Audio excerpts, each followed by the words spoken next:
Hi guys, welcome to another episode की किसी की। मेरा नाम अभिनीत भारद्वाज और दोस्तों 3 वीडियोस मैंने कवर कर लिए ऑलरेडी एको सीजन 1 के फर्स्ट 3 एपिसोड्स की। इसके टोटल 5 एपिसोड आ चुके हैं एंड इस वीडियो हम कवर करने जा रहे हैं एको सीजन 1 का episode 4 which happens to be the second last episode. इसके बाद सिर्फ एक एपिसोड और बाकी यानी कि एपिसोड 5। मैं एक बार फिर से आप सबको याद दिला दूँ इन केस अगर आप लोगों ने मिस कर दिया है तो एको के 5 एपिसोड्स आए हैं और पाँचों के पाँचों आप स्ट्रीम कर रहे हैं डिज्नी प्लस हॉटस्टार और हुलू पे। अगर आप चाहें तो डायरेक्टली वहीं पे चेकआउट कर सकते हैं। तो चलिए फिर without wasting in time let's begin the show. So guys, इस एपिसोड की शुरुआत ही फ्लैशबैक से होती है, जैसे हर एपिसोड फ्लैशबैक में आया है, लेकिन इसका फ्लैशबैक एक्चुअली माया का फ्लैशबैक है और इसके स्टार्ट होता है 2008 से, जहाँ पे माया अभी एक छोटी बच्ची है और वो जस्ट स्कूल से निकली और उसको आइसक्रीम खाने का मन है। वो आइसक्रीम वाले भैया के पास जाती है, बताती है इशारे से कि ये मुझे आइसक्रीम पसंद आ रही है, पर जो आइसक्रीम वाले भैया जो वेंडर है वो समझ नहीं पा रहे उसके पास से। स्टार्टिंग में तो बहुत प्यार से बात करते हैं बट एक टाइम के बाद वो इरिटेट फील करने लगते हैं क्योंकि माया ढंग से एक्सप्लेन नहीं कर पा रही, क्योंकि वो बोल नहीं सकती है।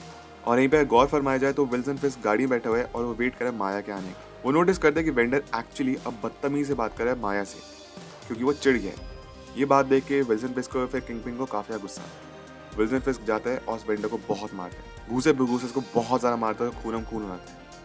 इतने में यहाँ पे कॉल लगाता है अपने सेक्रेटरी को एंड कहता है कि उसको एक नई जैकेट चाहिए बिकॉज उसकी जैकेट पे बहुत ज़्यादा खून आ गया है और वो नहीं चाहता कि माया उसकी जैकेट को देखे ब्लड में।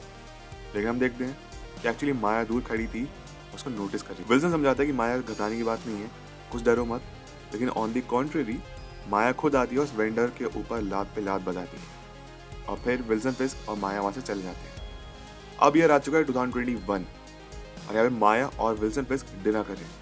यहाँ पे एक चीज नोटिस कर सकते हैं, सिंस यहाँ पे ईयर 2021 है तो उसका मतलब ये हुआ कि माया और विल्सन फिस्क ब्लिप नहीं हुए थे उन 5 साल के पीरियड में। विल्सन फिस्क एक्सप्लेन करता है माया को कि उसको उसका फाइनल लेसन मिलने वाला है, लेकिन उसके बावजूद भी जो उनका यूजुअल संडे फैमिली डिनर होते हैं वो कंटिन्यू करते रहेंगे। तब इतने में होता ही है कि विल्सन फिस्क माया से कहता है कि उसका जो फाइनल लेसन वो ये है कि हम दोनों को हमेशा एक दूसरे को ट्रस्ट करना होगा।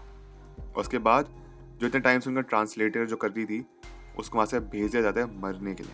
तब जो कुछ भी है, जो भी कुछ बातें होंगी वो माया और विल्सन फिस्क के डायरेक्टली एक दूसरे कॉन्टैक्ट में होंगी, अब कोई भी थर्ड पार्टी नहीं होगा। और मोस्ट वाली ट्रांसलेटर को इसलिए मरवाया गया है क्योंकि वो माया की और विल्सन फिस्क की सारी बातें जानती थी। अब प्रेजेंट डे की बात करते हैं, जहाँ पे एपिसोड 3 खत्म हुआ था वहीं से इसकी शुरुआत होती है। विल्सन फिस्क माया के पास पहुंचता है एंड तभी विल्सन फिस्क के आदमी आते हैं, माया को पकड़ लेते हैं। वो उसकी आंख में कुछ डालने वाले होते हैं, माया काफी घबरा जाती है, लेकिन तभी हम देखते हैं कि उसकी आंख में एक लेंस डाला जाता है और एक ऐसी टेक्नोलॉजी है कि विल्सन फिस्क बिना किसी ट्रांसलेटर के जो भी विल्सन फिस्क कह रहा है उसके हाथ के इशारे एआई के थ्रू समझ जाएगी माया, और माया जो भी कुछ कहना चाह रही है वो विल्सन फिस्क समझ जाएगा।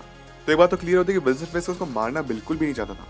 इनफैक्ट वो दोनों वहाँ पे घर के अंदर जाते हैं और विल्सन फिस्क खाना निकालता है और वो कहते हैं कि हमने काफ़ी टाइम से अपना संडे डिनर नहीं किया है, इसको कंटिन्यू करते हैं। माया को विल्सन फिस्क पे ज़रा सा ही भरोसा नहीं है, लेकिन वो डिनर करना शुरू करते हैं और विल्सन फिस्क यहाँ पे प्रपोज करते हैं माया को कि तुमको न्यूयॉर्क वापस आ जाना चाहिए और माया को पूरा एम्पायर संभालना चाहिए विल्सन फिस्क का। वह कहते हैं तुम इस चीज़ के लिए टाइम लो, तुरंत जवाब देने की जरूरत नहीं है, मैं जानता हूँ बड़े बड़े कड़े फैसले लेंगे, इसमें आराम से सोच समझ कर जवाब देना। और वो उम्मीद करते हैं कि वो उसको कुछ दिनों के अंदर अंदर ज्वाइन कर लेगी। विल्सन फिस्क वहाँ से चल जाते हैं। माया सारी की सारी बात हेनरी को जाके बताती है और हेनरी कहते हैं विल्सन फिस्क की बातों में ज़रा भी मत आना और उसको बिल्कुल भी इंटरेस्ट नहीं लेना चाहिए इस ऑफर के लिए। हेनरी ये भी बताता है कि वो अकेला आज तक इसलिए है बिकॉज उसकी जो भी पूरी फैमिली थी, उसके जितने भी दोस्त थे, सबके सबको विल्सन फिस्क ने मरवा डाला। एक बार तुम अगर विल्सन फिस्क के चुंगल में आ गए तो तुम वहाँ से नहीं निकल सकते। तो हेनरी ओवरऑल यही कहता है कि विल्सन फिस्क को ट्रस्ट मत करना, लेकिन माया एक्चुअली काफ़ी ज़्यादा गुस्सा है। माया ब्लेम करती है हेनरी को कि जब मैं न्यूयॉर्क में तुम मुझे अकेला छोड़ के आ गए थे यहाँ पे। हेनरी इस बात के लिए काफ़ी अपोलोजाइज करता है, लेकिन अभी भी कहते हैं विल्सन फिस्क को भरोसा मत करना। खैर, हम यहाँ पे देखते हैं कि चूला का जो चौकटाओ नेशन जो प्रोग्राम होने वाला था वो स्टार्ट हो चुका है, एग्जीबिशन, एंड यहाँ पे बहुत अच्छे जोरों शोरों से तैयारियां चल रही हैं। तभी हम देखते हैं कि चूला को एक विजन आता है अपने एंसेस्टर्स का, and on the other hand Maya जो कि अभी भी हेनरी से बात करी उसको भी सेम विजन आते हैं। तो चूला और माया एक दूसरे से कनेक्टेड हैं क्योंकि दोनों को सेम विजन आ रहा है, लेकिन इस विजन की वजह से माया बेहोश हो जाती है। हेनरी काफी घबरा जाता है और माया को अपनी गाड़ी में बिठा के सीधा लेके पहुंचता है चूला के पास। जब माया रियलाइज करती है कि वो चूला के पास पहुंचने वाली है तो वो काफी गुस्सा करती है हेनरी पे, पर फिर भी वो तैयार हो जाती है अपनी ग्रैंड मदर से मिलने के लिए। चूला और माया का काफ़ी टाइम के बाद रियूनियन होता है। चूला यहाँ पे माया को उसकी मॉम की बर्थ की कहानी सुनाना शुरू करती है एंड यही बताती है कि उसको भी विजन्स आते थे। हर किसी को विजन आते हैं हमारी फैमिली में, और वो ये भी बताती है कि जब जब भी हम मुसीबत में होते हैं हमारे एंसेस्टर्स हमारे सामने आते हैं और हमारी मदद करते हैं। इसलिए माया जब जब प्रॉब्लम में थी हमेशा एंसेस्टर सामने आया, उसकी मदद करी। ऐसे ही हर किसी के साथ होता है उनकी पूरी फैमिली में। चूल्हा ये भी बता दे माया को कि उसकी मॉम के पास गिफ्ट था हीलिंग का, और जितने भी आज तक एंसेस्टर से उसको गिफ्ट मिले हैं वो माया के अंदर भी है। माया की सारी बातें समझती तो है, लेकिन अभी भी उसको उसकी नानी पे काफ़ी ज़्यादा गुस्सा आता है, बिकॉज उसकी नानी उसके साथ नहीं थी जब वो छोटी थी या फिर उसकी मॉम की डेथ हो गई, पर फिर भी वो प्यार वाला गुस्सा है। उस इमोशनल कॉन्वर्सेशन के बाद हम ये देखते हैं कि चूल्हा अपने बेसमेंट में जाती है और एक कुछ कपड़े को देख रही है जिसके ऊपर वो काम कर रही है, और वो नेटिव अमेरिकन जो है फिर जो रेड इंडियंस हैं उन्हीं के कपड़े हैं, जिसको मोस्ट प्रोबेबली आगे जाके माया पहनने वाली है as a superhero costume.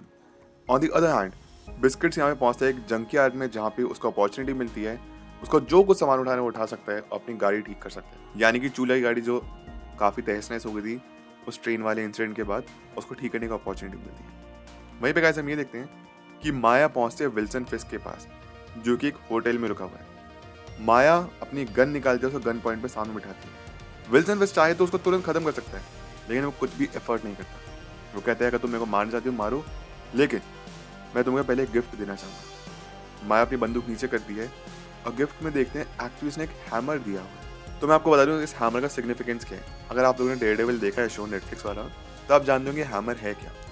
दरअसल में गाइस ये हैमर वो ही था जिससे विल्सन फिस्क ने बचपन में अपने फादर को मर्डर किया था हैमर से मार मार के। और विल्सन फिस्क अपने फादर की कहानी माया को बताता है।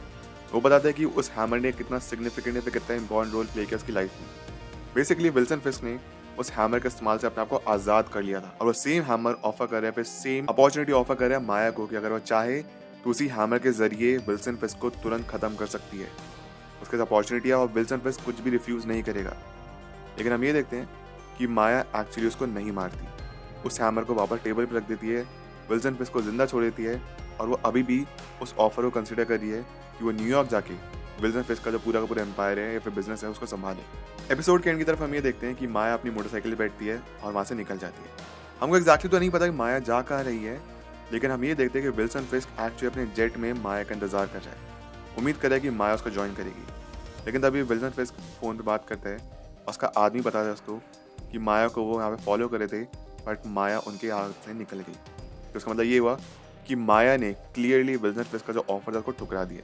विल्सन फिस्क को बहुत ज़्यादा गुस्सा आता है, बहुत तेज चिल्लाता है, और वो घूसे बजाना शुरू करता है जेट में जिसमें वो बैठा है, और यहीं पे एपिसोड खत्म हो जाता है। तो गाइस ये थी आज की वीडियो, ये था आज का एपिसोड। आई होप आपको मजा आया।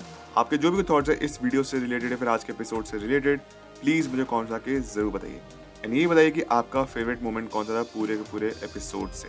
अगर आप सब मेरे साथ इंस्टाग्राम में टुडे पर जुड़ना चाहते हैं, लिंक आपको डिस्क्रिप्शन बॉक्स में मिल जाएगी, नहीं तो मेरे यूजर नेम आप लोग अपनी स्क्रीन पे देख सकते होंगे। मिलता है सभी से अगली वीडियो में, अपने ख्याल रखें, always remember you all are superheroes, life में अच्छा करिए। Thank you so much, take care, bye.